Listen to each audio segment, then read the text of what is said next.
Hi everyone, it's a pleasure to be here. My presentation is about my journey in Infobip. It started early 2010 and I didn't know absolutely nothing about the industry, about the solutions. I just knew founders. That was my entry door. So they have some ideas about me, they have some ideas, they can probably trust me, and so I get the opportunity to develop the Americas market. And this is how it starts. Of course, the North America or US market at the time wasn't our first target because simply we didn't have the money to go to US. But we started planning a first base, what we later called a hub for the region, and we said, I think Miami, Florida is the perfect place for us. Why? It's a nice weather, feels like home, and all the interesting markets should be very close with the one flight. Miami International is very well connected. This is perfect opportunity. So we start preparing. I had only 2 months to prepare my adventure, and at the time we had maybe 20 clients in Brazil, in Argentina, in Uruguay and Chile. So we said, okay, this is a cool start, but let's see what we can do from there. Let's settle in Miami and then start visiting the clients. So, of course, the first decision was very bad. We learned from Wikipedia and some internet research that Miami are entry doors to Latin American markets because everybody speaks Spanish and it's good start. And we couldn't be more wrong, actually. It's an entry door for Latin American companies into the US, not the way around. Yes, everybody speaks Spanish, but that was not it.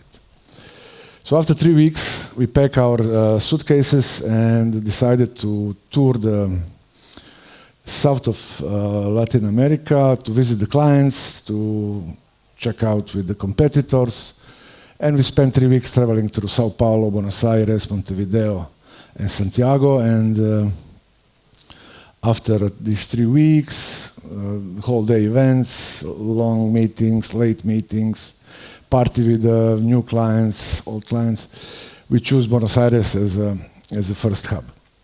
Of course, no money for office. We set up our operations in a small apartment and we start working from there. And then what? We ask ourselves, what now? Now we are at the market, what shall we do? Of course, we need to start employing people because we do know some language, but it was really, really basic Spanish at the moment. And people surprisingly don't speak English too good. So they speak, but they are not comfortable. They like if you speak their own language. And how we choose the markets, basically. At the time, the number of mobile subscribers was the key indicator, basically. Number of mobile phones in the country, because we started as an SMS provider. Later the company grew into something else, but that was the first, the product. And we were so proud that at the moment we had very, very few competitors. So we met them, we start talking to them. In our industry it's pretty normal that you cooperate with competitor because you are offering some connectivity on a global level where others cannot have, so they are buying from you, you are buying from them, but on the local market you are fighting. And we were very proud that we incorporated our operations in UK, acting as a proper international company. But guess what? No clients in Brazil and Argentina and similar, they couldn't care less that you are incorporated in UK. You need to be locally incorporated because you need to honor the contract once you sign it, and they want to be, the local entity. So the whole story started all over again. We need to incorporate it. And then this punch in the face reality check happened to us. Then we need to do this homework all over again. Okay, now we found the lawyers who can help us to incorporate. But as much as we start having a cool clients, now the local competitors showed up. I call them bullies because they had a fair fights and they have the punches under the belt as well. But as story goes, you met incredible people along the way and very, very strange places. So I found my head of sales for Latin America in a bar. Basically, we ran into each other. He noticed that I'm foreigner and started speaking with me in English. And what do you do? I said, I'm in a new tech. What new tech? You know, telecom. What telecom? Oh, we do SMS, A2P SMS. Oh, interesting. Me too. So this is how we met, by pure coincidence. And there was, let's call it love at first sight. And still, this guy is the head of sales in Latin America 15 years later. So we started in Buenos Aires, but the Brazil was the real market for us because it was 200 million people, almost 150 million mobile users, only 4 network operators, like piece of cake. We saw it, great opportunity, we want to be there. Oh my God, it's so complicated legislation when it comes to the tax. We thought it was easy, it's going to be easy. We just went to see the operators. It was like, now they're going to use us because we are so cool, we are coming from Europe. Nobody has similar solutions. Again, total block. We couldn't get any contract with the operators for 2 years. And this is where also the stress kicked in. And then we became a little bit angry. But we didn't stop with the effort. Our idea was to create partnership with the local players, and slowly we find a way also how to get the operators on our side. It was very, very hard because nobody tells you, but the people in Brazil like to do business with Brazilians, and they tend to group. So after couple of years of fighting with the stream, one thing happened. There was a big merger among the players in our industry in Brazil, and some people were left aside. It was a perfect opportunity for us. We took these people in, and now we became a real local company. So these guys made the deal with the operators, the big problem that we couldn't overcome. So it really, really helps when you find a local personnel. It took us a long way to learn, but at the end, we learned the story. And then after Brazil, of course, the business needs to be developed new, and there was an interesting case in Colombia. I met a Croatian guy who was married with a Colombian actress. She did her role in Narcos in first season, and we had the opportunity to meet 3 guys. They came to be founders. Now the company is listed and they're very popular, but we were like their providers at the very beginning. The company is named Rappi. I don't know if you heard of them. Basically, they deliver everything. It's not about food delivery. But if you need a hairdresser in your office, they're going to deliver you a hairdresser. So of course, they needed a communication channel, and we came as a perfect fit with them. But also, this opportunity came really out of the blue. We didn't know that these guys have such a great idea, but for some reason they like us, we like them, and fast forward, they're a much bigger company than us now. So, but constant fight with the local players happening all the time, and the team. This is something that's very important. I leave this for the last slide, but it's very important to find a local team that is hungry as you, that they can be inspired by your story, they find their own inspiration, etc., etc. again, it's a new life.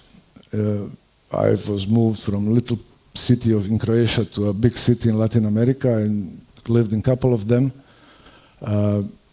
And life came with a really cool and new experience. And as Marin was talking about the trade shows, the time came that we invest in a big trade show in Brazil. So we pay for a booth. The budget was huge, around 100,000 euro at the time. An unexpected situation happened. The volcano in Chile erupted, and there was a huge ash cloud over the region for 3 weeks, and we couldn't fly to the trade show. So what shall we do? We took the boat to Montevideo, and then we took a bus, a full-day tour to Rio de Janeiro. So it's Latin America is not so small, but this is what you need to do when you're a startup. So we were successful. After a year, we were positive. After a year and a half, the money started flowing in. The company used our revenue to scale and to build the other regions. We expect that. It was fun, but really this machine never stops. And this basically creates a stress. The region we're producing, I think around in 2014, we were making around 4 million euros of net profit, but we couldn't enjoy it. And as a startup, you know, you are running day by day, every day. There is a meeting, there is a late meeting, there is a party, and in the morning there is, again, a new meeting. And local people start to expect hefty bonuses. And we couldn't afford them. So then the competitors kicks in. They start to steal our guys and girls, of course. And there is a constant fight. And sometimes you feel like you are in the cage, like you know, this little mouse, and you are turning, you are sweating, you are tired all the time, and this is where you need to, you know, find your ground again, and you know, take a break and rethink what to do. Luckily, the technology was picking up, and we moved from pure SMS to omni-channel. We had a really luck to start working with WhatsApp in the early days, and when Meta acquired them, of course, Meta started using us, and that was really kick us further into the orbit of the business. So what happened in the US also helped us in Latin America a lot, because the era of the global companies came, and when Google started using us to deliver a one-time PIN, of course they started using us globally, and of course the huge volume came into the network of our partner mobile network operators, and they become more and more happy with us. The business pick up, and also then we receive a better attention and better position for the business. We get a better price, and somehow we overcome the typical problem that the startup has. On the long run, you know, it's hard to be a startup, but it's very easy because you don't have all this procedure and of the rules and compliance that the mature company later stage has and need to respect. And then the whole new development of organization needs to be done, and you are not prepared because we are focused on the clients, we are focused on the market, focused on competitors and suppliers, and all of a sudden we need to have the compliance team, and again, the story never ends. And then, yes, with the complexity of the organization, the costs of the operating business also rise, and you feel you are at the beginning of the new problem, and all of a sudden you need more revenue to cover the costs. And as my presentation called 5 typical mistakes happening on the market, when you're going into the new market and how to avoid it, I leave this for the last slide. what I found very important is to really get connected with the market that you are attending. It's not like being a bee, just jumping from the flower and the other one. You need to really go to the market and soak up the market to understand it really. For me was, yeah, I'm gonna choose a football club in Buenos Aires which I'm gonna support. I'm gonna become one of them. I'm gonna see the theater in Buenos Aires. It's beautiful. I'm gonna have a local friends. I will understand the economy because nobody understands the Argentinian economy, but I try to understand the economy. I try to understand complexity of the unions in Argentina. And once you equip yourself with this knowledge, only then you're equal partner on the table. Only then you can understand your potential customers or your competitors. It's really complex to be a foreigner on the new market, but the only way is to become a local. And once you did once, second time is easier, third time it's kind of natural.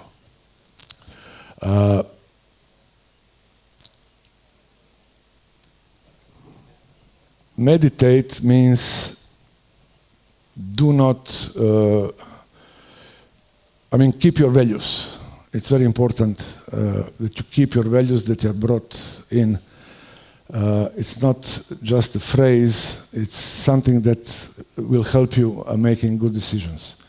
In business, as the numbers get bigger, you are faced with a tough decision. Shall we go with this partner, which is a little bit shady, but it's promising big money, or shall we stay on the pure white path and satisfied with a little bit less of profit, but be sure that it's with your values. It's very important for us because those initial stage passed really fast. You became a mature company. You start preparing for your IPO, and then you need to have your closet clean. You cannot afford the skeletons in the closet. So stay connected with your values. As you grow, as your business become more important and visible, from hunters you are turning into the prey. Now you are hunted. It's different kind of game. So you need to be sharp. You need to stay alerted. You need to know what's going on. Who is going after you? Is it a global competitor? Is it local one? Is it all of a sudden some Chinese company that you didn't even know that existing, but all of a sudden you see somebody stealing your best people. So it's very important to maintain organization healthy and alerted. Of course, you need to be present. You need to understand what's going on the market. That's I saying or quoting that you need to keep your enemy close. It's just a metaphor. As I said, in our industry, competitors are also the clients and vice versa. So it's good to spend time with them. Trade shows are one of way, but I tend to meet them also, not formally, but like as an acquaintance, as a player at the same market. We met them every quarter at least once for a dinner or business lunch. And of course, it's crucial to be in a good shape as a company, meaning you need to understand your cost. You cannot afford to be fat. You need to be well trained. Your budget or your P&L will tell you how fit you are. You benchmarking constantly with the competitors, with the public companies that you get the data from. But it's really important to. We call it a spring cleaning.